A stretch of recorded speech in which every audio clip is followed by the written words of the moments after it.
total mergi rogo ye happy Friday ya kamran merenga sulle la Dios ramal klobo ko leungil silser el al tutau mal mesau la salma a Janice to connecte mal so al merenga sulle senator Salvador Talamsel plol meskita te al invite our other group me share a experience tir Miguel Tolorul el sabi other group educator magigrel ad mar maklol group morniat lilo mens oreng sertiara el ang mauriul so al mutialte alle direct kamal mesaul merenga suliar adara eco paradise no sabi the link mang sabi ilguk direct ka share tegi del information el pudo mo ringi lo mangela KELI GARZA ngar African American el low show ba ramarigel el lulmu ringi la 7-8 years ago el kmedel waya agid el redir Belau sel mel losur en mornia bleu kola ay galle gora mangatra aralev magadaman merenga sulel mlosab el me share lengua se ay gal tokora ay gal bleu kola steaming amalungir agid redil ma so al mal merenga sulel la ibu tomoichi el mlosab el gim adu wasing ngardil ngartiang al merura kora documentary rato kora bleu kala ubang mga taom aralev mang al swam en sabi emel ngun lego ngi mga adu ngi makmal merenga sulel la ibu tomoichi leng information and gadradil aku expert rato kora o mangat bleu kala gidel redir Belau amlamos maus el bodasera araled malubang nga cramps gide ko toplol malima igele maidol tablets al ubang gara marigele mal boto ka karutel mal sabi edelo uspe sel bodasel gukti kadim bornya o mga tran ngalged al ubang o mga tergid guk podo uspe aigal herbs gidel other Belau sabi eden mugud malo uspe ringi mang swakal mutan merenga sulela KELI mas Miss Tomoichi guk mlo saparin mer el alsils makotukuk isin morar other loreng se omes guk hopefully ngayar sabi del may momlas mlo spe makuk lakaloader ka undi at least po mo dengel wasi guk ngari ngay del tetelela herbs del other bela sabi del spe malungit tutaw Miss KELI GARZA, right? Did I say it right? She's African American and she owns Steamy Chicks. So I announced that I thank Ibu Tomoichi for giving us the opportunity to interview you, and so you can share with us your story as a young African American entrepreneur who's making a big difference in a huge world. So welcome to Palau, and thank you. It's nice. It's an honor to have you.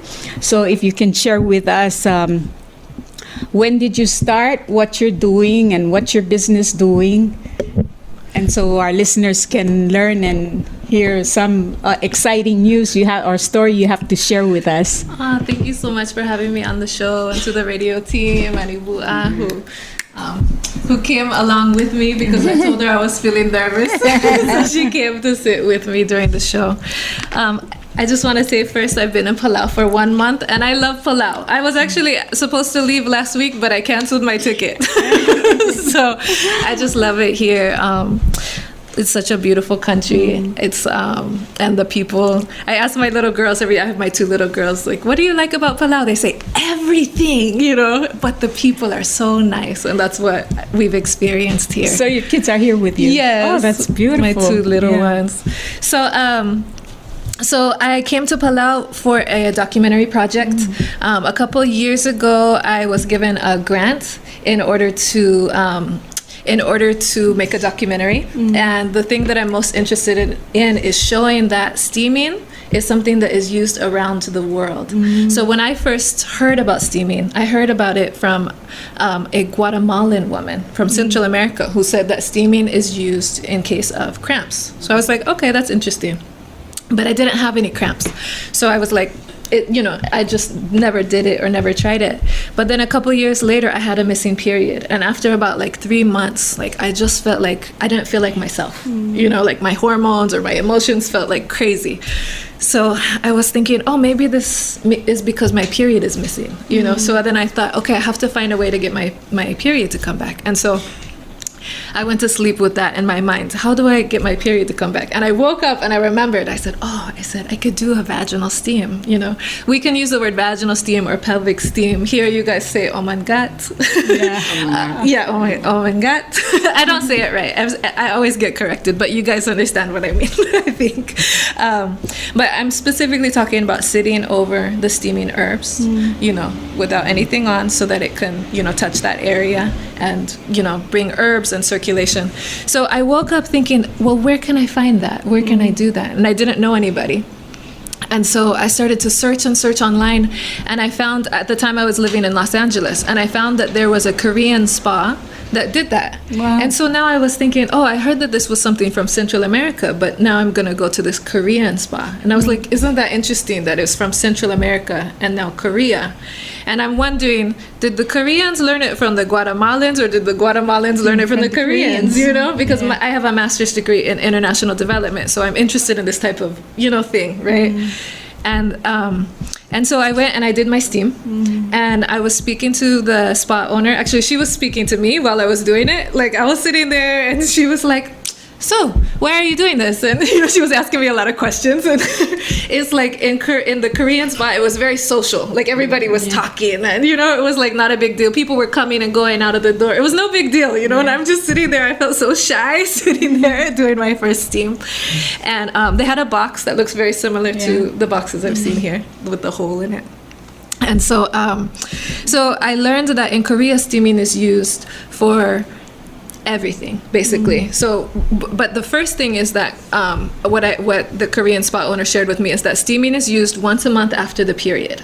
So that's the least amount, and it's just maintenance, and it's just to make sure that everything else comes out of the period, that there's no leftovers. So I was like, okay, that's interesting, and so then if there are any issues, if there's any infections, if there's any fertility issues for postpartum, like any issues happen, then they would steam more often. So I was like, okay, interesting. So I went home, and within a couple hours that same day, I had my fill. My cycle was wow. But remember, okay, so we were talking earlier. We had coffee earlier. Remember what you said about the bright red, beautiful color? Yes. It was like that. Wow. So this was the healthiest, and sorry, I know this is, too much information for some people, but it was the healthiest period I ever had. Yeah. It was like, usually it was like brown, and this was like this beautiful bright red color. Yes. And I was like, oh my gosh, like that really like had a difference. I had learned a couple years earlier from reading, I was reading some traditional Chinese medicine acupuncture books, and there was a chart, and it was saying how to read your period, basically. It's like, if you see brown color, that means that you have stagnation. So I had been working so hard on trying to get rid of that brown color, and I was never able to get rid of it until right after that steam. Just the steam. Just that herbs. one steam. Yeah. But it makes sense because it goes right to the area and it increases the circulation, right? So then I said, oh, wow. I said, well, really, I should do this once a month then. So I started to do it once a month after my period. So then a couple years later, when I was pregnant with my first daughter, I learned that steaming is a practice done in Ghana, Africa, for postpartum. Wow. And now I was really just like, okay, Ghana, Korea, Guatemala, what is going on here? You know? I have to go to Palau next. So Palau, okay, so I started to do this research project that where I started to collect records of steaming around the world. So I was also interested in what steaming was used for, what herbs are being used, just because I'm like, I don't think the women in Ghana know about the women in Guatemala, and I don't think the women in Korea know about the women in Ghana, you know? So this is just like this thing that women are doing that we don't talk about, you know. So I started to keep records of steaming around the world, and so far I have found over 70 records all around the world. Wow. Of steaming, of women using herbal steam for different gynecological issues. The interesting thing is, if this was a world map, it's not like all right here. It's not all like in South Asia. It's the whole world. So nobody has ever researched herbal steaming. Nobody has ever researched this before. So I'm the first person who ever did any research on this. But when I look at these records of steaming all around the world, then I had to make the conclusion, steaming is a universal practice. Yeah, steaming is a universal practice. But in the United States, I learned about it when I was in my 30s, right? And I learned about it from people in other countries. And so then I had to look at my own history. You know, so my family is African American, so we were brought over from Africa. And then I also have European, you see I'm kind of light skinned, so I also have European ancestors. So I looked back and I was able to find, again, there are records of steaming all over Africa.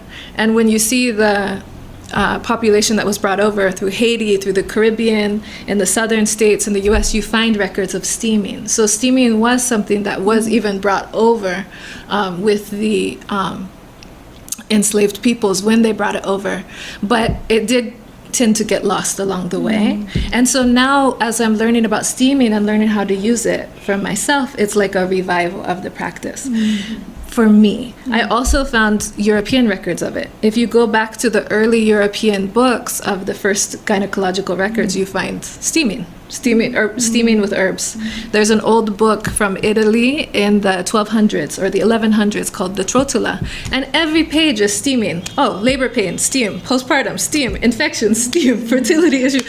There's all these remedies with all these European herbs. I was just so fascinated. You can find this in Egypt in the pyramids when they have they found a medical record, and it has pictures, you know. And what are they doing? They're steaming in these pictures, and there's a remedy using herbs from the Middle East, you know, and the African region, including, I remember there were 3 herbs in particular. So, you know, this is just like this interesting phenomenon that we've never talked about. But what I want to say, I will stop now, but what I want to say that is so unique about Palau is that there are only a few places in the world where steaming is still commonplace, that everybody still knows about it. So Palau is one of those places. When I met a friend from Palau, Maisel, who lives in Los Angeles, and she's from Nuralang originally. Yeah. She's her niece. And so she told me about the steaming in Palau, and I said, okay, so I'm always interested. Well, how many people steam? Is this just something your family does? She says, no. She says, everybody. She said, when I gave birth outside of Palau, I had to fly home to go steam and do the hot bath. So that's when I started to learn about the hot bath too, which is like a big part here. But it's just a beautiful thing. And so when I got the grant for the documentary, I wanted to show steaming around the world. And of course, Palau was one of the places that I wanted to come to because it's really unique to find a case of steaming where almost the entire population still does it, of women, and that it was uninterrupted. In most places in the world, steaming was interrupted, and now it's being relearned after, you know, a period of being missing for like 200 years. Whereas in Palau, even though Palau dealt with colonialism, you will never put down your steaming and your hot bath and taking care of women. Mo ay sa atetele dar other bela ratora o playugol ma o mangatel el medel tatokora masada ni lobangel tialo sauber ni sabi man bay mga ator bela tigel guk ma aselo ring sa makpay malorang ulgung ko dingi lunggel bay other sur el mege yam dingi toira karma manewi langatal masada endi kidar other belau blo el sel dakhal blo selam illa ngalakid en tamo masur emangat tadastang al akurang arang apardam el asera aki ngalake kamil elra Oregon Ulam eller Oregon mang awera kime ak starter gradi mangatal dimle igel kuknoseb egal matigel ngarsey el ngarsey legal kasku sama lela maradala ya gida ulus pe el di mengatringi el mon nutra sera ki berbela al losur mang diru ke ro kul silser omsur arngi mo mangat malungin mang way medel way gay gida lologoy gida mal aver bela gida dir bela diga mal maru. I say So what is the benefits of vaginal steaming, and what are the disadvantage, since you've done a research on it, because there's always a side effect to everything that we do. So if you can share with us and to our listeners, is there any disadvantage, and how often should a woman steam? You said at least once a month during her menstruation or after the menstruation. What is your experience for since you have a private company of vaginal steaming and that you can share with us? Yeah, that's a really great question. I think that was, first of all, I think it's an independent choice. And, for example, here in Palau, I have come to understand that steaming is used after giving birth. And then after the first period, for some clans would also do it during that time. And then after a miscarriage. And those are definitely times that I think steaming is very beneficial. In general, steaming brings circulation and can help with a uterine cleanse. So postpartum, the uterus has to clean out all of the rest of the birth matter that's no longer needed. Yes. So to do the hot bath as well, it really creates that circulation and that heat, and then I also understand that there's certain herbs that are, taken as well, that help with that. And you mentioned that you drink some herbs as well. But also the period is also a uterine cleanse. So every month when you have your period, that's like a mini postpartum. So you need the same herbs, you need the same warmth, you need the same rest, the same pampering. So steaming shouldn't be done during the period, but just the same as you steam after giving birth, you can steam after the period. And that was something that, again, I learned from the Korean woman that I was able to speak with. I think it makes a lot of sense. I myself do that. I steam at least once a month after the period. But if I see that my period has like brown or any clumps or anything, then I will also steam. I'll steam after, but then I'll also steam before. So you can steam beforehand to help to get a better cleanse. And I think that is the interesting thing about the information age. We have Instagram, we have Facebook, right? And so when we look at steaming around the world and how it has been used around the world, steaming is used for everything. And so as I was telling you earlier, I started to call it a gynecologist in a box. It's like anything that women find themselves going to the doctor for, usually steaming is something that, at least historically, women used steaming with specific herbs, not always the same herbs, in order to be able to help with that thing. So personally, I'll tell you how I've used it. So the first time I used it was for a missing period. Then I used it monthly after the period as maintenance. Then when I was pregnant with my first baby, I had a doctor who very much wanted to rush me into a cesarean. They do a lot of routine cesareans in the United States, especially with black and brown women. So black and indigenous women are more, on that track for cesarean. So my doctor told me he would let me go until my due date, and then they would induce me. So I'm thinking, you're gonna let me go to my due date? That was crazy to me. So I had no interest in being induced or doing a cesarean. So I went home, and now I had been steaming at home for 3 or 4 years at this time. So I was like, what can I do? How can I get into labor naturally so that they don't, do a cesarean on me? And so, and I had I had no complications. I had no reasons medically for a cesarean. But they were saying it was a big baby, or I don't know what they were saying. So I went home and I saw my steam chair. I had a steam chair at that time. I saw my little steam chair and I said, all right, I'm going to get this baby out. I didn't do it before because, you know, naturally you should be able to go to the due date. The baby will come when the baby's ready. But after, when I was past my due date, I got my steam chair out, and just with water I steamed, and I started having contractions, and my baby was born at home. I didn't go to the hospital because I wasn't liking the experience there. Who assisted you? I had a midwife and a doula on the phone, awesome. but I didn't call them. I actually called them after. So my husband assisted me. Wow, what a beautiful story. Yeah. So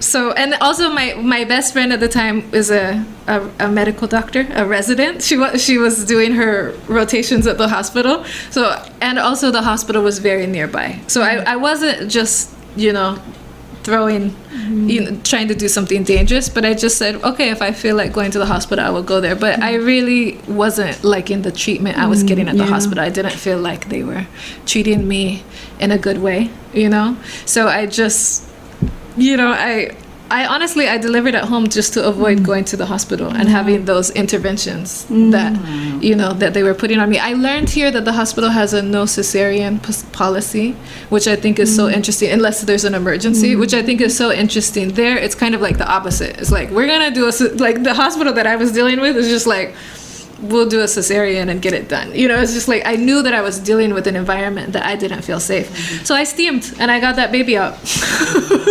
And so, you know, then I had a lot of prolapse after. I had a lot of swelling. So I looked right back at it, and I had learned in Ghana that the steaming is used for postpartum. So I was already ready to do my postpartum steaming. So I steamed every day for 30 days postpartum. Wow. It's very different than here in Palau. I see that you guys really, it looks like steam one time, although in Ibua's case, she steamed her daughter Tyra immediately because they weren't in Palau yet, and did it several times, which I think was really cool. So I've heard that another time as well. It's like the women from Peleliu, if they're not here, they'll steam. Because I talked to another woman who said that she wasn't home, so she did her steaming. Right. So yeah, so I've noticed that, you know, I know that there's differences. But what I did was I steamed for 30 days straight. And, you know, I don't have any hot bath or anything like that, you know. I think the hot bath here is such a healthy treatment. So I see why, you know, the steaming isn't as necessary, and you're still able to recover the body fully, even just using the hot bath and the herbs, and then that final steam and the bleu ugala. But yeah, what I did was I steamed every day for 30 days straight. So my prolapse, because everything can fall out. Sorry to scare anybody who hasn't given birth, but when you give birth, everything can fall out, especially if you have a big baby. I had a big old baby. So she was almost 10 pounds. Wow. Everything was coming down. And after even 5 or 6 days, everything was already back where it was supposed to. The midwife, when she came to do my checkup, she said, oh, how's your uterus? Has it gone, you know, is it going down in size? And I was like, you know, I don't know. You know? So she touched, you know, she was doing her exam, and she touched here, and her hand, I remember she touched my uterus and her hand came back. And then she was just like, she touched it again, and she's like, your uterus is below its pubic bone. She's like, that takes like 6 weeks. So then she goes, huh? So she starts to feel around. She goes, no. She says, sometimes it travels up here. Sometimes it can be under the ribs. So she was looking for my uterus. And then at the end of the day, she was like, okay, no, it's here. It's already down to size. Well, she's never seen those results until like 6 weeks or 4 weeks. And I was only, I think, 9 or 10 days postpartum. They're saying there's no audio. You fixed it up? Oh, okay. Sorry. No worries. Well, I thought that was really interesting. So that led me to do a study about steaming postpartum. Because I was like, is the audio? If we have no audio, what I normally do is, there's people who don't want their voice on the air. Yeah. So we would have people text or call, or most of the time message. Yeah. And one of the listeners said, it frees, no audio, so can't really hear what she's saying. So, but they said they fixed it. Okay. So, yeah, sorry. Yeah. So I used steaming for labor, then I used it postpartum.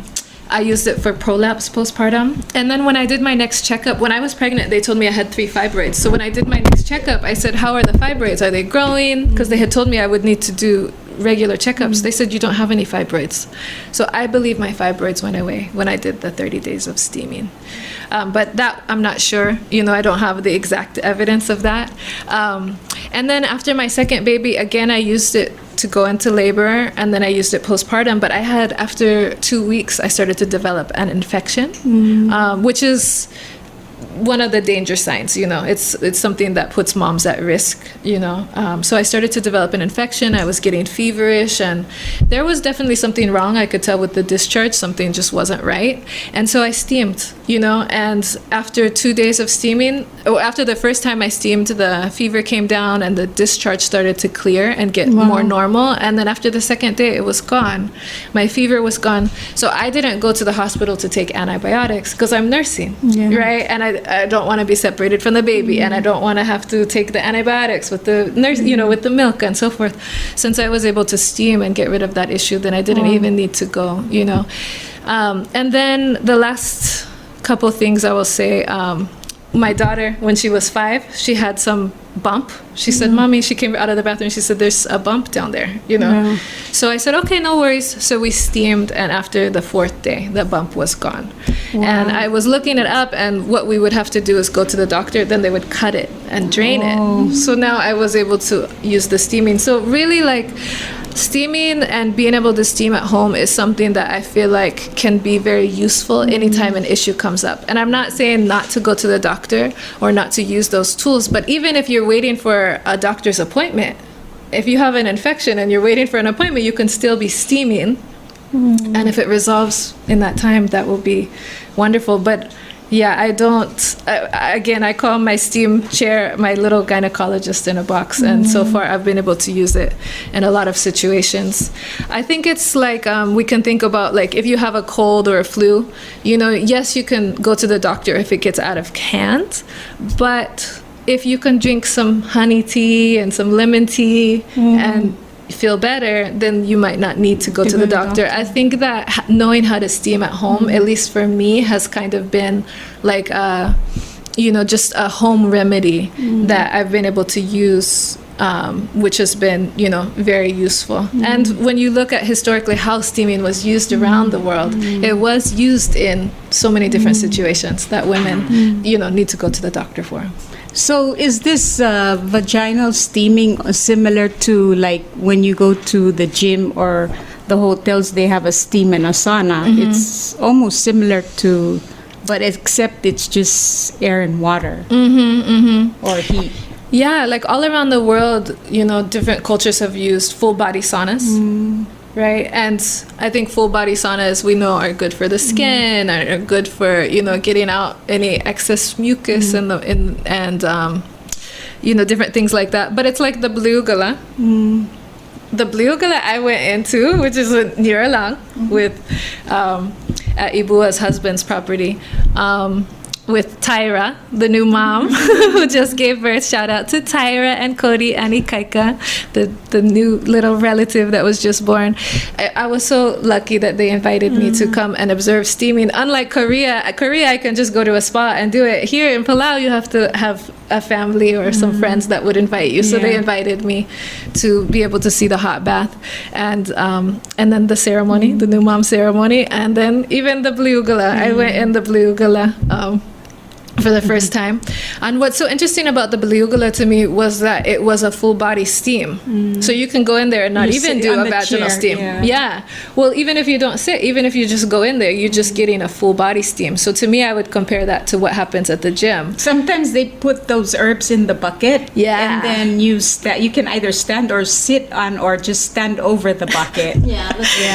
Your sister was standing over the bucket because it was hot. I wasn't there with her sister. So she was just standing, but me, I sat because I like it. But yeah, there was so many herbs in there. So I was getting, I think what was interesting about the beluga, like you're doing both. You're doing a vaginal steam and a full body steam, which is going to be even more benefits. But the I was laughing about the bucket that they had Tyra steam. Oh my gosh, they made it so hot. It was so steamy. You know, by the time I went, it wasn't as steamy as when Tyra did it. You know, the new mom, they made sure that it was very steamy.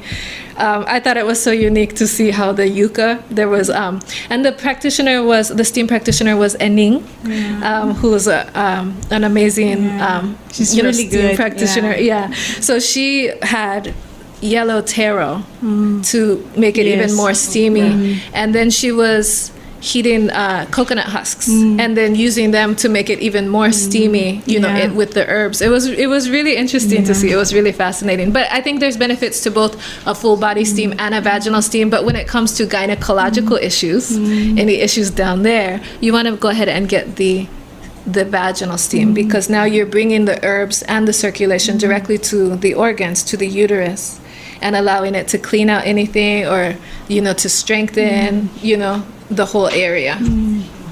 Yeah, and it's interesting that you mentioned about during our coffee. I shared with you because I'm over 50. I'm not going to say my age, but yeah, when I have my menstruation, you start getting headache, cramps, you feel nauseated. But my friend Heidi introduced me to these tea. What she does is she boils herbs. It's also with the lalakar, and then she boils it. And every time I drink it 1 week before my menstruation, because you start getting the symptoms, right? And so headache, nauseated, and you get stomach cramps, abdominal cramps. But when I started drinking the tea, it actually helps. It relieves. It's like your whole body is tense, and then all of a sudden you drink the tea, this local herb tea, and then everything just kind of loosens. And then when I start having my menstruation, it's all dark, and then all of a sudden, like after 2-3 days, it's super really bright red.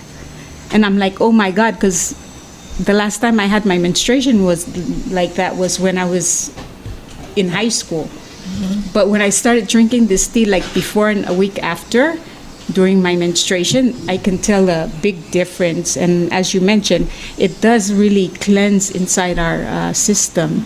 Yeah. So I think, have you done any research that would help women who's been trying to have babies and they're unable? Oh yeah, I was just about to say, mind you get pregnant, because that's a fertile period. Oh. That's a fertile period. Or a healthy period is a fertile period. So that brown is stagnation. And so in order for somebody to get pregnant, an egg and a sperm have to meet in the uterus at the right time. And then it has to implant into the wall. And then the placenta grows on the uterus wall. So if the uterus wall has old menses, old brown stuff from last month or last year, then it's interrupting the ability for the implantation. So it's really important to have a healthy uterus before getting pregnant. So if anybody's having trouble conceiving, you want to look at the period. So you want a healthy period is going to start and end on that fresh red color. Now, if you steam or you take herbs, then you might see some brown or black or, come out, and some clumps, and that's great. But then you want to get to that red. And then if you're taking very good, if you're not starting on red, that's when you want to steam before the period. So you want to start on red and end on red. And if you have brown after, which is very common, but as soon as you have that brown, you want to steam, and so that you get your period, so that you're starting and ending on fresh red. And there's no clumps. And the cramps, actually, it's interesting because the cramps are a side effect of having old residue in there. The cramps are a sign that there's something in there, and so the uterus starts to contract to try to push out the old blood or the clumps. So there should be no cramps once you're having a healthy period. There should be no cramps either, because everything is flowing easily and there's nothing stuck in there. And so So that's what a healthy period looks like. And so, I heard that I've talked to a couple of people who are having, fertility Issue. yeah, fertility issues here. And so we were discussing this, and I actually asked, I said, well, are there any teas? Because I like to steam, I would say if there's any brown, black, or clumps, then steam before for 2 or 3 days, the week before, kind of like how you drink the tea before. But then during the period, you don't steam. You just rest. But it's important to stay warm, and it's important not to plug it up. So I would not recommend tampons. You have to let it flow out so it can cleanse out, right? And then I was also asking, I said, well, are there any teas that are drank during the period here? And one person did tell me that there's a tea that people used to drink. So you're the first person I talked to who's actively drinking something. Yeah. And so what I do is I go to the store, and I would buy those 5-gallon water, and I would give it to her, and she would boil it, and so I would freeze it, and then when I'm about to have my period, like a week before, I take it out, and it's just in the chill, and then after I'm done, after a week, I drink it again, and then I can tell a difference. It cleanses my uterus, and for some reason, it makes my skin glow. Yeah. So, yeah. Well, it's kind of like, how people sometimes they know their period is coming because their skin gets pimples. Yes. Well, it's the opposite. When you have a healthy uterus, then your skin is going to look beautiful, because that's our hormones are resetting, and they're, like balanced, right? But yeah, that was my recommendation, was like as great as it is, and do not ever stop steaming for postpartum miscarriage or post miscarriage and the first period. It might be beneficial to add steaming before if you see those signs of stagnation. And if you don't have any issues, then just do that one steam after.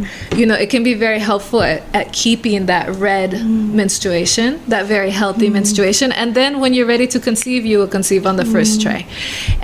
That's when I work with somebody for conceiving, I will check out what the period is like, and ultimately there's usually a lot of stagnation, so we get all that stagnation out, and I tell them, don't get pregnant right now, because you don't want them to get pregnant with all that old menses in there. You want to get that out first, because you don't want any issues. So you have to be pregnant for 9 months, and all these different things need to happen. You want the uterus healthy first, right? But then when you go to get pregnant, usually you'll get pregnant on the first try, because once you have a healthy uterine cleanse, a healthy period, now the ovulation is also healthy, and the hormones are healthy, and the uterine walls are healthy. Everything that's needed in order to have a healthy pregnancy. Yeah, because sometimes when I go to my yearly annual checkup, it's funny because when I go, the doctor goes, "Oh, so when was your last period?" And I say, "Oh, when? How long?" I go, "Well, when I first had my period was 7 days. Now it has dropped down to 6 days." And he's like, 6 days? And I'm like, yes. Watch out, you still can get pregnant even though you're getting older. You really can. Because why is it that somebody in their 50s can get pregnant and have a healthy child, and somebody in their 20s can't get pregnant? The difference is the uterus, the period. So I love to talk to people who get pregnant like in their 40s and 50s, especially who get pregnant accidentally. I say, okay, what is your period like? And you always see it's fresh red blood, and usually it's a 28 to 30 day cycle is the other thing. Cramps, no. Back pain, no. Headaches, no. It's usually a fresh red period. And the same with people in their 20s or 30s who cannot get pregnant. They never have a period like that. Never. They either have missing periods or terrible cramps, terrible headaches, pink spotting. Like they have all these, or they have really short cycles, so they get their period every 3 weeks. They always have some imbalance there. They're never just trying to get pregnant and have a healthy cycle. There's something that's unhealthy there, And I think that's why it's really great to steam with girls when they get their first period. But then also I think it's great for people to have that practice, especially as people start to use birth control. I don't think we understand all of the health implications of birth control because it's so new. So I mean, birth control really started in the 70s. So we have now 70, 80, 90, only 50 years of any data on what it does. But all I know is there's a lot of cancers, there's a lot of fertility issues. And myself, when I started taking birth control, I saw my period go from like a brownish color to like almost a black color. And it went from 4 days down to just 1 or 2 days of black. Right, so I saw my period get more stagnant when I started taking birth control. And I'm not saying not to use birth control, but I think that when we're using birth control, we also want to use the steaming and make sure we're getting that uterine cleanse and making sure that we're having a healthy one. Another one is the IUD.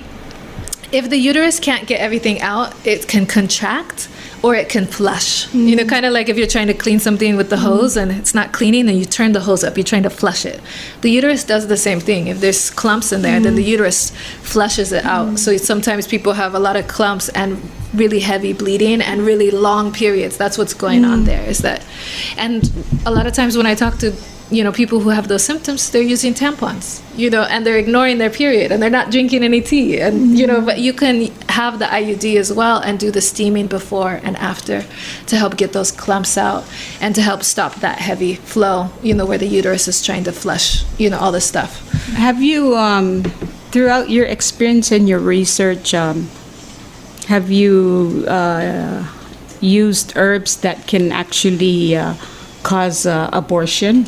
So I don't recommend. I don't recommend using herbs for abortion. What I do recommend, though, and I think this is something so important, especially for our young listeners and for anybody who is trying not to get pregnant. Right? We want to be able to get pregnant, but we also want to be able not to get pregnant, and especially to get abortion. So I think what I recommend is learning how to use steaming at home. Because when you steam at home, if perchance you have a rendezvous with your partner and you have a little, something goes inside of you that if you get inseminated, then you can steam right then. And you can steam every day until your period comes, and your period will come. So the problem with it is that if you wait now and you find out you're pregnant and now you're going along and you didn't want that baby, that's too late. What is really helpful is using steam after sex. But the other thing that's useful is having when you have a healthy period, yes, you can get pregnant easier, but you also know what days. You can also predict when you can get pregnant. And so you can use just natural planning, or you can use birth control, either way. But as far as having it at home and knowing how to steam at home, if somebody is inseminated, then they can just steam right away and make sure that their period comes. That's not an abortion. It's just making sure that the period comes. It happens all the time, right? Because people say that they have unprotected sex all the time, and they never get pregnant. And sometimes it's been 10 years and they've never gotten pregnant, right? So what happens and why is that? Sorry. Well, because there's different reasons, but I think that there are two or three main reasons why people don't get pregnant, even if they've had unprotected sex. One is that if they have short cycles. Short cycles is an imbalance that I call uterine fatigue.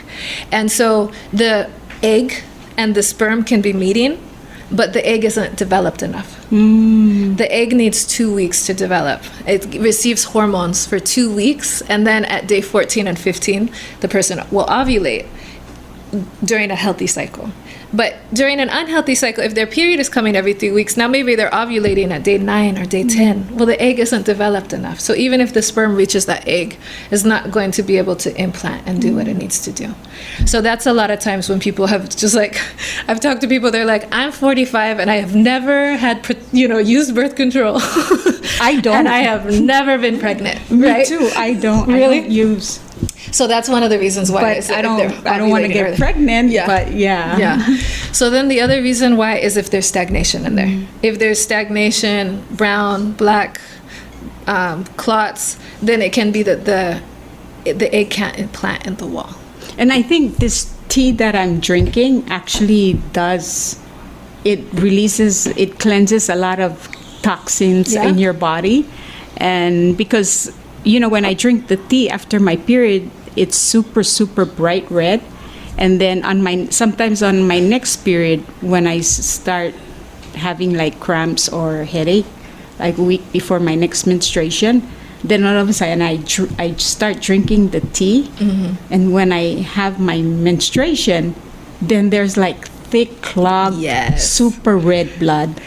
Oh yeah, it's so interesting. Like when people, you can use herbal teas like how you are, or you can use steaming. They're similar. They have, you know, the properties of the herbs are that they're cleansing. And so there are herbs that you can drink that will also cleanse your uterus. And so that's the teas that you're drinking obviously are having that impact. But what I love is when somebody has like starts steaming, their very next period after is like, you don't know what is gonna come out. And so it's so gross, but it's really cool too, because like I really like when people they say that they have like this black tar that's really sticky, and I'm just thinking, oh my gosh, like that's like from years ago, you know, but it's so great because it comes out. Another time I had a woman who was steaming and she had a lot of infections. And so she wrote me and she said, hey, she texted me, she said, have you ever seen the movie Ghostbusters? And I was like, yeah. She said, do you remember the green Slimer ghost? I said, yeah. She said, that just came out. I said, what? She said that so much big green goo came out of her. She said, I've never seen green goo. Help. Yeah, and you think that was in the uterus. The uterus is only like this big. So imagine, you know, it's not that big. It expands, but still it's not very big. So to imagine these clots, sometimes the size of them, or this, you know, green stuff or this yellow stuff, it's pretty interesting. Imagine how much it's impacting the uterus. Is not just for giving birth, it's also in charge of our hormones, which is in charge of how we feel, which is in charge of whether we feel peaceful or irritated, you know, whether we feel loving or whether we feel, you know, like depressed, right? Our hormones control that. So if we have green mucus sitting there, or if we have clots sitting in there, how is that impacting the way we feel, you know? But I think with, so I do recommend for anybody who's trying to get pregnant, and just in general, I think it's really important to be able to take care of yourself during the period. And just the same as you all take care of women so well during pregnancy and postpartum, you know, that's another time to rest and to drink those same herbs, to eat those special soups that are for that time, because the uterus is cleansing only for 4 days, or it should only be 4 days during the period. When you have a healthy period, you'll see that it goes down to 4 days. But that is something that should happen every month, right? And what it does is it helps us not burn out. First of all, I have to say, Palauan women, oh my gosh, wow. You all, everybody has degrees and jobs and government titles and chief titles, and like, I mean, I'm like, the amount of things, like, you all are so impressive and so amazing. But also, when you have that monthly uterine cleanse, that's your time to have your little rest and to make sure to nourish your body. A lot of times women end up anemic. This is the other reason why people don't get pregnant, is if you don't have enough blood, then you cannot get pregnant, because your body has to produce twice as much blood throughout the duration of the pregnancy. So for 9 months, your body has to produce twice as much blood as it's producing now. When you ignore the period and you don't give yourself the herbs that you need, the herbs and the soups, they build the blood. They help you replenish that blood that gets lost. If you just have your period every month, now the body has used more blood and now it's just empty. So that's why women are anemic. Those soups that you eat, those teas that you drink, those are replenishing your blood so that your body can make more blood. If you don't have enough blood to have your period, you don't have enough blood for a healthy pregnancy. So the body will actually stop the ovulation. The body will stop the pregnancy. The body's like, no, I don't have enough blood. So your period should be at least 4 days. So people who aren't having their period at all, they're not ovulating. Ignoring the period and not giving yourself tea and soup during that time, and also plugging it up, are all things that will make your uterus shut down and stop having the period and stop ovulating. So what I do recommend is any of those teas that were used historically, bring them back, use them. You know, even in your family, figure out who knows how to do it, or even you just choose a tea and you drink it, whether it's lemongrass or mint tea or something that you just know how to use it yourself at home. But those, when the period starts, that's your time to pamper yourself and to treat yourself well and to rest a little bit more. Still go to work, but you can come home and you just rest afterwards. That's your time for you to take care of your body and see what your body needs, and to build your blood and to take care of your kidneys. So historically physiologically, women need emmenagogues, which are uterus cleansing herbs. Have you seen it here in Palau? These herbs? Yeah. Oh, yeah. You guys have them. Women need blood tonics, things that make the blood strong. Fish head soup, different things that make the blood strong. Like everywhere you go, people know what things make the blood strong. Even men take things to make the blood strong. But things that make the blood strong are going to build our blood so that we don't end up empty afterwards and anemic. And then kidney tonics, because our kidneys have to are involved in the water in our body, and since our blood is made out of water, our kidneys have to work really hard. So these three things you need. What I think is that what I believe is that all of the same foods that are used postpartum and the same herbs that are used postpartum are going to be the same ones that are needed during the period. And what I assume is that the herbs that you're drinking have those properties. You see there's a combination of them. I don't know, because again, like, the herbs aren't what I would always focus on from place to place. What I want to focus on is the herbal properties. So I think that what you're telling me based on the herbs you're drinking, and that they're helping the back pain and the headaches and the cramps go away, they have to have uterine cleansers, blood tonics, and kidney tonics. I imagine it has all three of those properties. Yes, because I also notice when I drink it, especially if I ate and I'm so full, it actually really cleanses. Like sometimes when I eat too much salt, my feet get swollen and my hands. But during the week before my period and after, when I drink it, for some reason I notice that if I eat like fish soup and it's too salty, or salt and oil fish, then my hands doesn't swell up, my feet doesn't swell up, and then I go to the bathroom more often to pee. So I think it not only cleanses my uterus, but like everything. Oh, it's your whole blood system. You know, our uterus and our heart. I love sharing this information because I learned it and I was so surprised. There's an artery that goes directly from our heart to our uterus, and it's closed. And then when it's time, the uterus sends the signal and it says, okay, open it. And then that's when the period flushes out. Oh, so wow. you can see your health every month when you can see the health of your whole entire circulatory system. That blood is coming from our circulatory system. It's not separate, you know. And so anything that you're doing to improve the circulation to your uterus is in turn going to improve the whole circulation of your entire body, because look, it's right here in the center of the body. So it's going to improve the circulation up here, and it's going to improve the circulation down to the feet. So something that a lot of times people will report is not having the swollen feet anymore, or even abdominal, and then also foggy brain. Sometimes people are like, I usually have such foggy brain, but I can think clearly. All of that is blood circulation. When you increase the circulation to your center, to your core, you increase the circulation to your whole body and to your heart. You know, like it's these two are directly related. So your uterus health and your heart health for women go hand in hand. That's amazing. I mean, in fact, when I told my friend Heidi, hey, you should open like a traditional store where people can come and buy herbs, buy this tea. And she said, oh, I actually really thought about it. So for you being a young entrepreneur who started this vaginal steaming in US, maybe one of our local ladies or her Ibu can start it, or any. But Kelly, you did your research around the world. I'm just wondering if you had a chance to learn any of these herbal medicines being used around the world, or yourself. Is there any similarities in the herbal that's being used Here in Palau? Yeah, like I told you about elsewhere and Palau. Remember I told you about the lalakar, the mother of medicine. It's always used with other herbal medicine to cure different stuff. So I'm wondering if any of these herbal medicines are similar in Guatemala or Korea or Ghana. It's interesting. I think lemongrass I've seen used other places. I know you use lemongrass. Actually, the one of the herbs that you all use so commonly here is the mountain apple, the water apple. I get larbotalo. So what was interesting to me is in Nicaragua they have that tree, and I don't think they steam with that tree. So I was very interested when I saw that this is one of the main herbs used here, you know.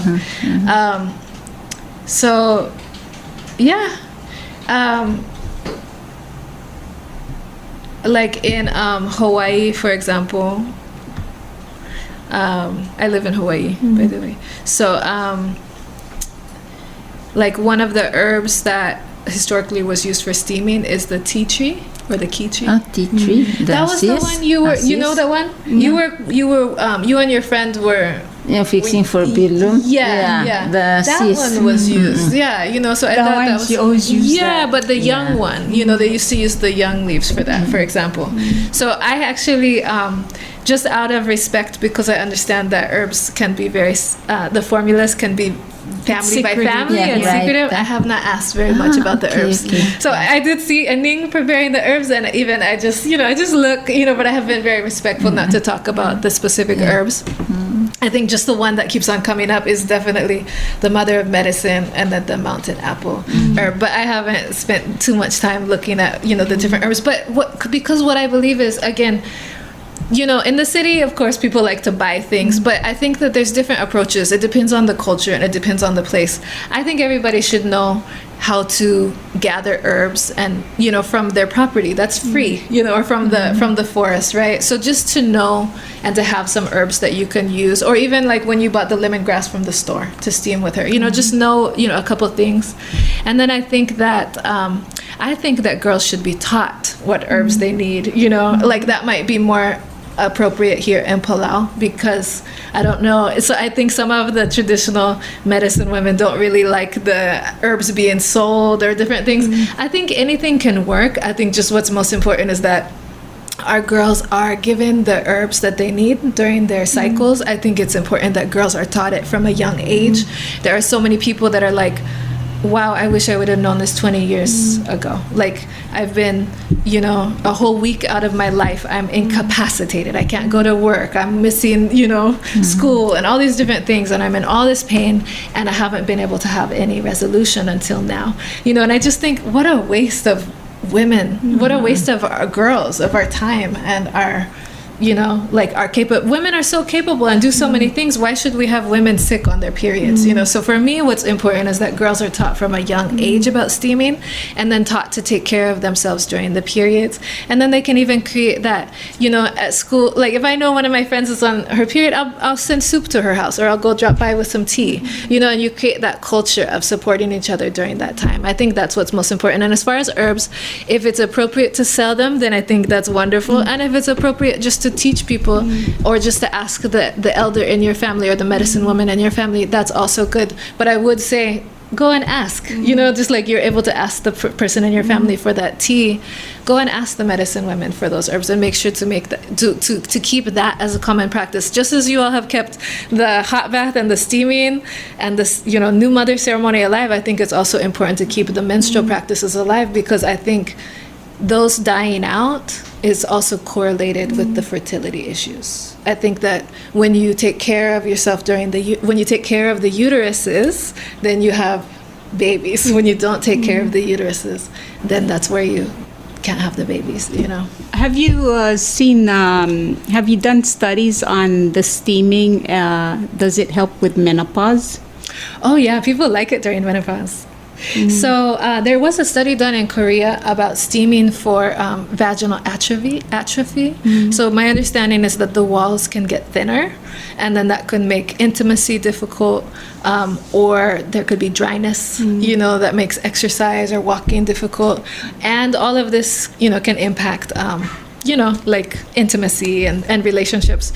So people like to steam during like post-menopause for the dryness. And also, I'll share a story with you. One of my friends, like especially in older age, like your guys' mother's age, like for UTIs, urinary tract infections, older women, they deal with a lot of this, especially at near the end of their lives, or getting into those older years, and then the dryness that comes with that. So they people like to steam, the elders, and they see a lot of relief with that. So one of my friends was steaming her grandmother, and her grandmother is Catholic. They're a Catholic family, very, very Catholic. And her grandma is like 95 years old, and she was having UTIs. And so she's like, okay, grandma. So she went over. She's young. She's like 20, 22. She's like a young girl, So she went over and she set up, and she had her grandma vaginal steam. She had her sit on the box, you know, and her grandma was like, oh, okay, yeah, that was good. You know, I'll do it again. So she went and did it again. And then her grandma was like, she was going to do it the next day. And her grandma was like, no, I don't want to do it anymore. She was like, why? She was like, I'm having impure thoughts. She said, and I had to pray all night long. This is a woman in her 90s, and her husband is long gone, and she was feeling, you know, she got wrapped up. She got wrapped up, and she said she had to pray all day, all night long, and so she didn't want to do it anymore because it was making her feel very, you know, juicy. So she didn't want to steam anymore. But then after a month, she was like, okay, bring the steam, because, you know, she had the relief from the infections and from the dryness. But it was so funny to think that, you know, again, when you bring circulation to that area, you're going to also awaken some feelings down there too, you know. So it doesn't matter how old you are. It can be used for, like, from the womb to the tomb. Steaming is useful. It's just like something that's, you know, very useful. For menopause though, for before you've gone to the postmenopause, that's postmenopause, I think it's very useful to steam weekly, because we have a cycle. Our cycle is 4 weeks long. So if you steam every week, just choose a day, Friday night, Sunday morning, you know, you just choose your time. And if you do it weekly, now you're giving your uterus more circulation to be able to do what it needs to do to go out gracefully. We don't want like heavy bleeding or hot flashes or night. We don't want all of this, you know. So you just steam weekly, and you let you give your uterus more circulation, so that way if you don't have it for 3 months and then it comes back, whatever it needs to do, or if it needs to go away, whatever it needs to do, you're just helping your uterus balance so that it can do what it needs to do with the menopause. Because menopause is a very like unsure time. Am I gonna get it? Am I not gonna get it? Is it still coming? Is it okay? Yeah, I'm still getting it. You know, you don't know what's going on, so you can just steam weekly to help, you know, with that. Yeah. So would the steaming help with the vaginal become like watery or it increases clear? Lubrication. Yeah. So like I don't like if there's any yellow discharge or white discharge or anything thick or anything that the scent doesn't smell right, then you can just steam for a couple days to get that out. And once it's out, then and you can stop. what if it's just like dry? No, wet, juicy, or like you mentioned, would the steaming help with the clearing and the dryness if you're menopause? Yeah. So usually people will start to report like, oh wow, I haven't seen any cervical mucus like this since I was, you know, in my, younger. They start to see that like fertile mucus. You know, it's like clear. Yeah. I call it nectar. It's like this clear nectar, and it smells like flowers. You'll have more of that. It's just the natural lubrication, and again, it's another sign of the fertility. So again, once you increase that circulation, then the uterus has some glands that emit that. Nectar, that cervical fluid. There's some glands right on either side of the vaginal canal. So when you create that circulation there, then it will release that lubrication. What was so funny? Wait, hold on. When we were going into the Bliugula, why was everybody telling the younger girls? Because I went in at the end with the younger girls, and everybody was telling them, "Watch out, you're going to get pregnant tonight." That's what they said. Maybe because it really cleansed their uterus. Yeah. But see, there's still this tie. There's this understanding that steam is going to, you know what I mean? Like make you fertile, or it's going to, you know, it's going to, you know, increase that, you know, even that lubrication and so forth. All of that, you know, the steaming does have that impact. Yeah. So you sell these herbs with your business? Yeah, I sell herbs, but only in the United States. Yes. I don't ship them international. out. Yeah. But also I train people how to make herbs. So I do sell herbs, because the way how it started, I started to tell my friends, oh, maybe you should try steaming. And I said, okay, get this herb or that herb. And they said, okay, look, the girls from LA, from Los Angeles, they're city girls. Okay, I want to steam, but I'm not going to the forest to pick herbs. So can I just buy some herbs from you? So I was like, okay. So I started just giving my friends herbs, and then their friends who I didn't know started to contact me and say, can I buy herbs from you? So then that's how I started selling herbs. But I think what's really important is to use the herbs from your location. So I also started to teach a class. I have an online institute called, I call it the Steamy Chick Institute, but the real name is the Steam Therapy Institute, or the Peristeam Hydrotherapy Institute. And so I teach people how to formulate herbs. So the herbs for the cycle, like there's certain herbs used postpartum, and actually those are pretty standard, that you just need cleansing herbs around the world. But when you're doing the herbs for the cycle, if somebody has their cycle, if they get their period every 3 weeks, I want to give them herbs that extend the cycle. So I need hemostatic herbs. Those are blood-stopping herbs. And if somebody has a missing period, then I don't want them to have blood-stopping herbs. I want them to have circulatory, blood-moving herbs, right? So you have to adjust the herbs a bit. So, can you share what kind of herbs, like, or no? Yeah, no, I mean, I have no, but again, like, because each person is going to, like, to me, what's most important, like, I would be looking at it, like, for Palauans, I would be interested in the, what do you call it? Dalalakal? The mother of medicine? What is it? Dalalakar. I would look at that one. I think that one is probably a blood-moving herb. So if anybody, probably, you know. And then the other herbs that you use for that tea, for example, I would look, okay, are they good for the kidneys? Are they good for the blood? And the way that I would look is I would just talk to the people. I would just talk to the medicine women. Well, what do you use this one for? So anything that's good for hot flashes or night sweats or back pain, those are all good for the kidneys. Anything that's used for if somebody's bleeding and they're not supposed to be, a hemostatic herb. In fact, that was there's a hemostatic herb that I found since I've been here, because my friend Akila was here. She's also a steam practitioner, and she cut her finger. She was cleaning tapioca at the hot bath. So she was helping clean the tapioca, and she said, I'm not good with knives. And then she picked up the knife and started cleaning the tapioca, and sure enough, she cut herself. So one of Ibuu's sister-in-laws, as soon as she cut herself, she's like, I cut myself.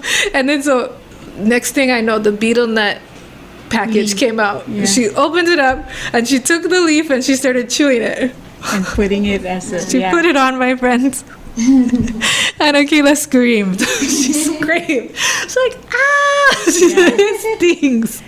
But sure enough, the bleeding stopped right away, right? So that's a hemostatic herb. Any herb that stops bleeding and is safe to take internally can be used in the case that somebody has their period too short, or they're bleeding. Sometimes people are bleeding nonstop. Every day they're bleeding. I had a client, she came to me, she's like, so my baby just turned 1 and I've been bleeding every day postpartum. When is it supposed to stop? I'm like, what? She's been bleeding every day now for over a year. I said, what did your doctor say? She said, my doctor said to put it in an IUD. And I was like, oh my gosh, okay. So I gave her hemostatic herbs, so she was able to stop the bleeding, right? From steaming?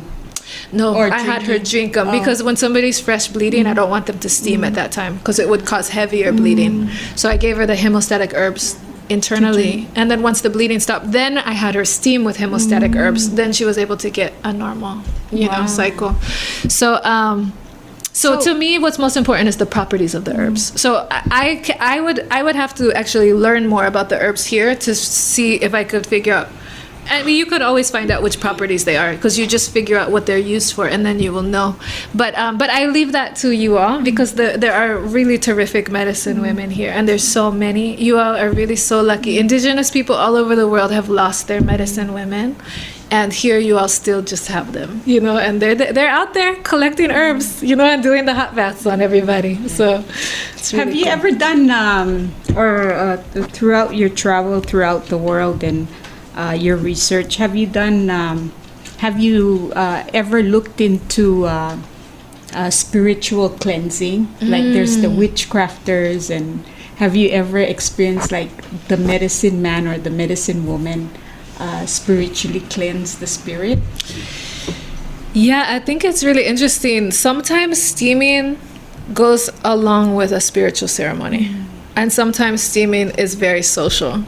So, like in Korea, it was very social. It's just like something you do at the beauty salon, you know.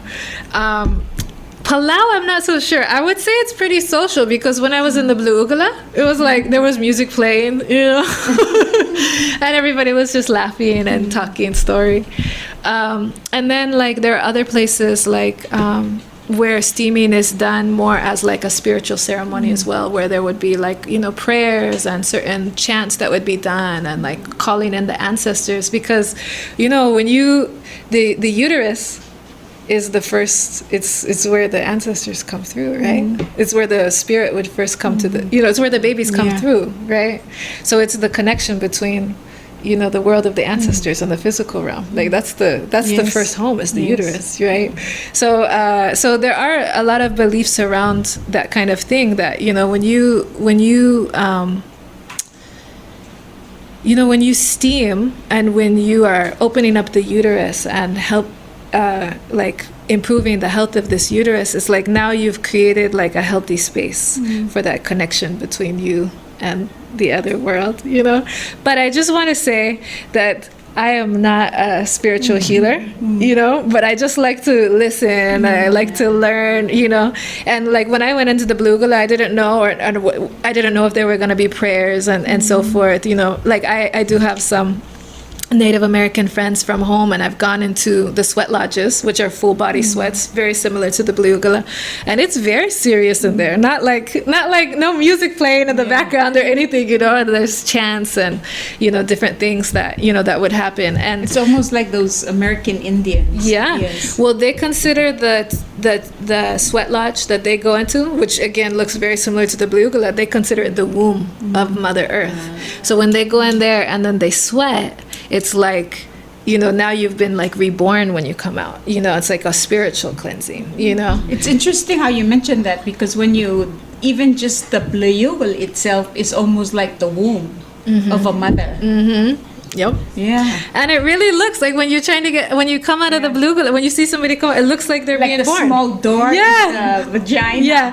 Yeah. So Uterus. I was interested to see if there was going to be any, you know, thing around that. But no, it's very social. And I like all of it. You know, to me, it's like, we don't have to imitate anything from other places. To me, in Korea, the fact that it's so, you know, casual, and then here with the music playing, I thought was really cool. And then I also love when there's a spiritual ceremony around it too. That's also really, you know, really beautiful, you know. So we're coming to an end. Ibu ndia chama luak mul mo share go adi torbela tigel guk maas mar mangayas kada dila guk sub iramengs.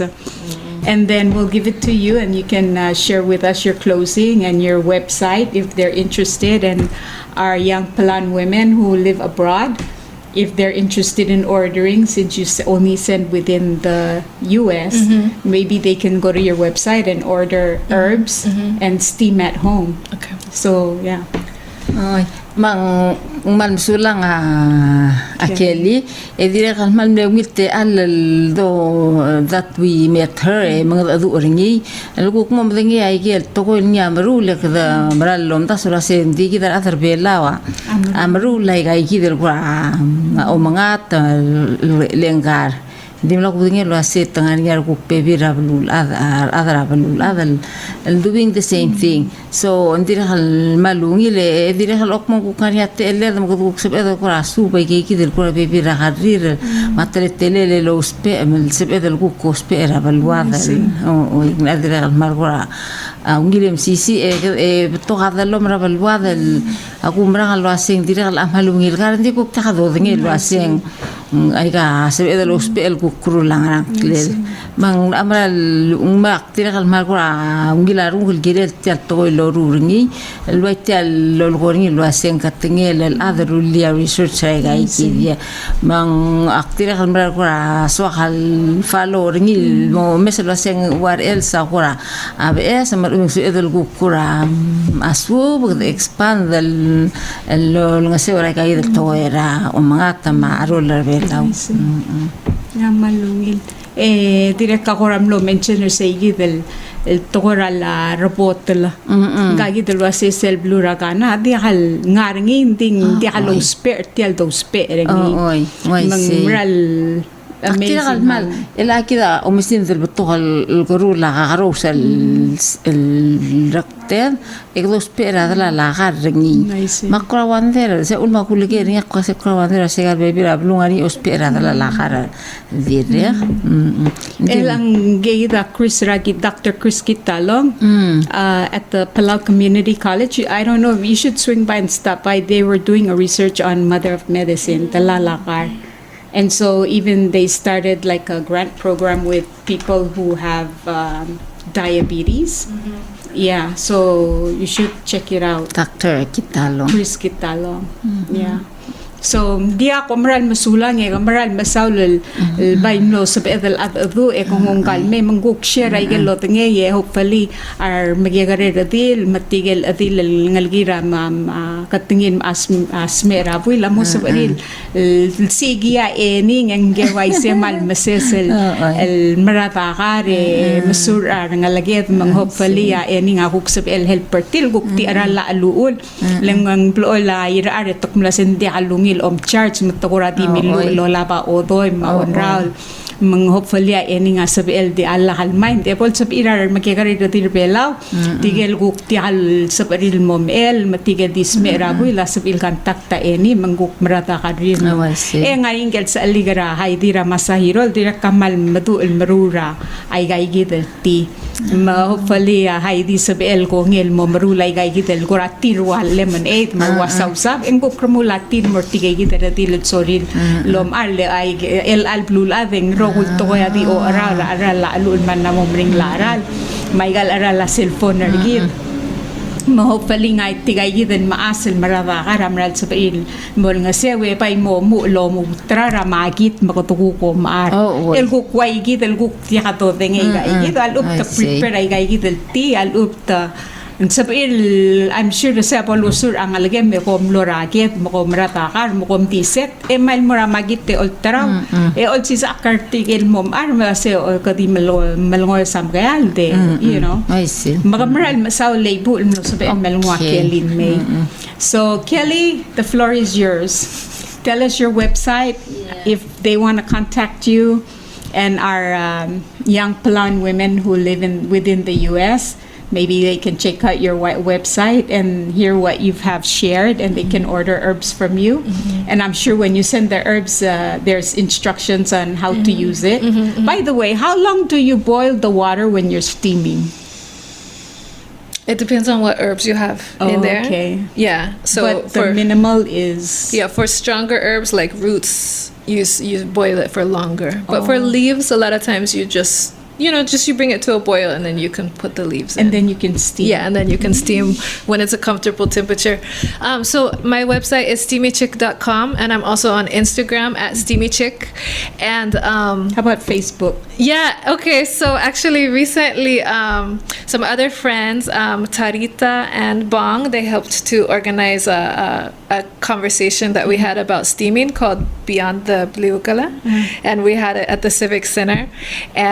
And then we started a Facebook group. So you all can find the Facebook group Beyond the Blue Gala, where different people are interested in using steaming for some of these other applications, and we're having conversations in there. I also have online classes that are available to anybody. The website has a lot of resources. My website steamychick.com.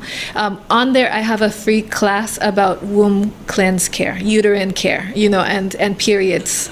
So I put the link for that class in the Beyond the Blue Gala group, but because you all already know the steaming, so to me the most important thing is just to add the period care, because I think that's what's going to increase the fertility here, and increase the population. Yeah. So I put that. Yeah, I heard it's going down. Yeah. So I put the link to that class. But if you just go to steamychick.com, if you look at the classes, you'll see it says free class. So you can just take that one, and it talks about what a healthy period looks like. So everybody, no matter where they're located, is welcome into there. And then you all can find that group on Facebook to keep this conversation going.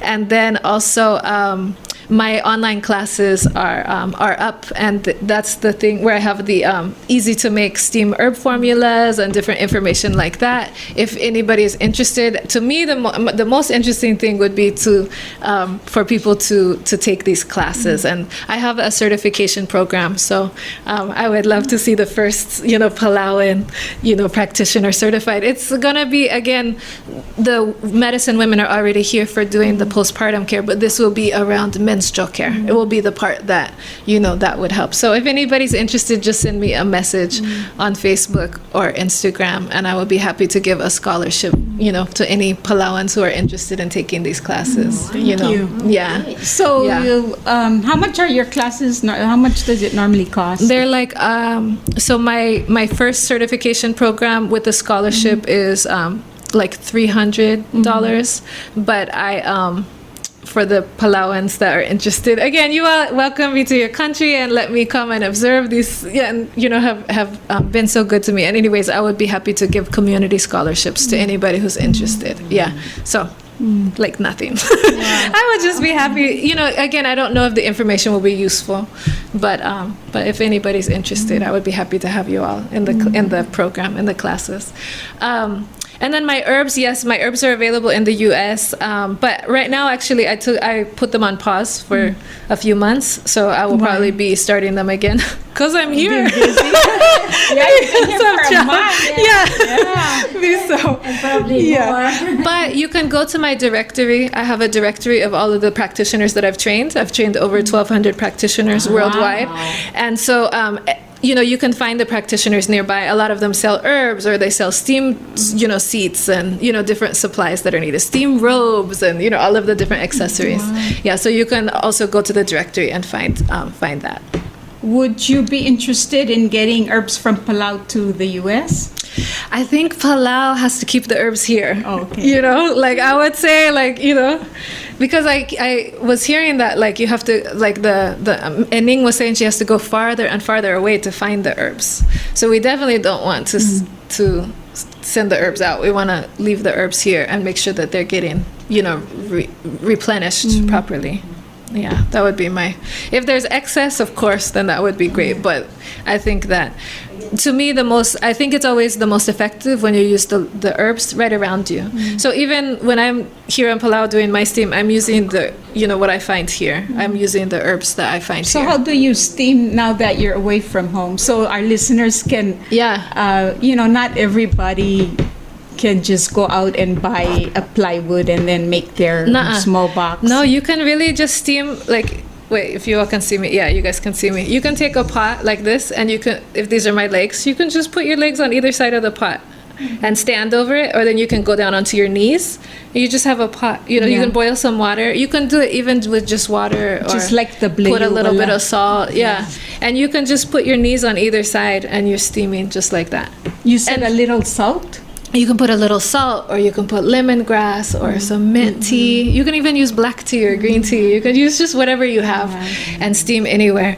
And on the Steamy Chick website, there's a user guide that shows you how to steam at home without any steam sauna, and also how to use a chair and turn it into a steam sauna. So there's different resources, and all of that is free. Those are all just free resources, just if you want to steam and learn how to do it at home. Yeah. So we'll have Janice and Sal upload the link of the instructions. Okay. So that way when they check out the website, or when it's uploaded, they can just click and it takes them to your website. For the user guide. Okay, wonderful. Yeah. Wonderful. Well, thank you so much, Kelly. Kamral masaulay ibu elgukpay mlosop emlngungalmay.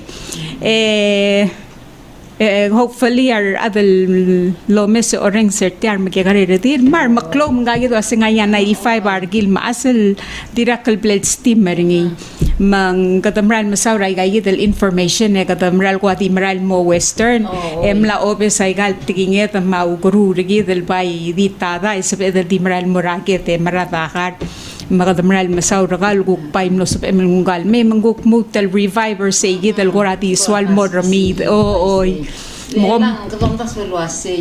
Adam lang mo mena po sa kabel ko lo probably yo kala say ida ko plak kan sito hindi ubeng gagi do asig malu. Ya do ren se mal make sense en mal kire kan tinul di mangat. So Dia kumral masal ak matingin lo set to ko maklo dil mar makigare dil adang sitiat mal mo ngilaren dil mal clothes swabla abla to subir el alsils maltang any al amal mo masang matigay gid blol masur letom mo malgorti me pom siga karamam of engwa ngil leng Friday malta weekend ko mo maratara ko rute ako me makatamangate mangayal. Yeah, so I'm sharing with him. It's a blessing that Ibu brought you here, so we can revive it again. Because the only time we use it is when we have, the first childbirth ceremony. But few actually do it after their first. And with the tea, we tend to take our culture for granted. But you being here, I think a lot of young ladies and old women are going to revive it. And a lot of as Ibu mentioned, that sometimes when they're menopause, we don't feel like we need to go into the bliyugula. But, you have said, no, it's better. So from the womb to the tomb. It just keeps on being useful. Yes, It's so cool. It's so exciting. I'm glad that I could offer, something that you all found useful, because I was just really, when I was sitting in the blue gula, I almost started crying. But then because the music was playing and everybody was telling jokes, then I started laughing, but just, I've only heard of steaming like that, I've only heard of it in like these historical records, and yet it's still alive here. It's just so incredible, and yes, like such a treasure, and definitely nothing to take advantage of. But I don't see any Palauan women putting that down fast. Like you all keep your practices alive, even through colonization and all of this. You all have kept these practices alive, taking care of women, and it's really, really awesome. Yeah, because in the olden days, they say when a woman gets pregnant, we have to pamper her and take care, and all the best delicacies, the food was always given to the woman who was pregnant, because in the olden days they said you never know what happens, because they can die. And so when you go into the Bleyugala, you're used to people chanting and pray, it's spiritual. But in our culture, we have to celebrate that the mom and the baby are healthy and they made it through. So it's a celebration of life and a feast. So yes, thank you so much, Ibu Kamral Masaul. Yes, thank you for having us here. Mal Masaul tigal terul ngalge melmlos of il mga limra kamil terul may mga, I'm sure ito direk kamal mo share lovon tatarirar alirir. Tangklul terong akmlabes rangklem gomeng. Brain and Taira akum da sanggal adigam larinya o mga tara el almlom regal weekend. Oh yeah, congratulations. Bryn is another one of the cousins for the family. Her family was so sweet. We came in and we were over here and they just welcomed us. Mbomra masal ko plus of ML mga limra mamira ka ta kielil may. Mada ko mral masula ngal mlosop amilome se oreng seteng mo ome se oreng serni rauriula kadamral ol ngitar ngayas kadil wasengarinya enil plol masur al sugum so milomo el mangayal dara araliw en sab amil dios pe ay gale pat al ubang ganatara kom dikel diam gayal daral esmiga herbs al ubang gagidul wasen sab edalos pe lemongrass al ubang lelamrad ay gayidul herbs ngarigirgit makadamal encourage rar magigaredil mar makloredil mar maasul wasing mal sab amul steam makadamutan mereng asule la keli maibu matigal ngalgil go mlo sab in mer el lobangeder el alsil se share yal sugo mang kamilgo ngaramrigel el somil order aigal herbs angal Janice masala mo upload ra a website teranggang al steamy chicks. Right? SteamyChicks.com sa mil order Rigel herbs sa community nga Rigel hindi alsab el sendel mer Belau hindi tigay gidal maasen masur maradakar asab edel momdan tarire ol ngit tertir matamrula ay maledel ti al ubay gal tora herbs sab edel digid el mangayal del rablid mokomal masaul ya Dios lolmon lo makal tangat tigid rogoy matial belwath.